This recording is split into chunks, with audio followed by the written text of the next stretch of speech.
Hey guys, it's Kyra from KyraWilliamsFitness.com, and today we are doing V-ups.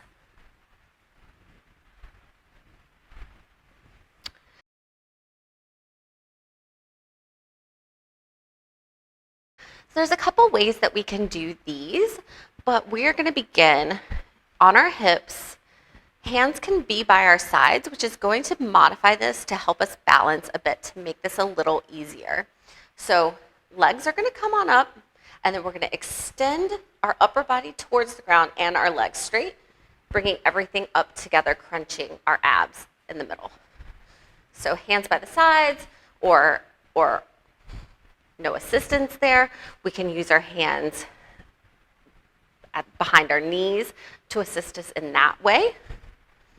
And that's going to be a slightly easier version too.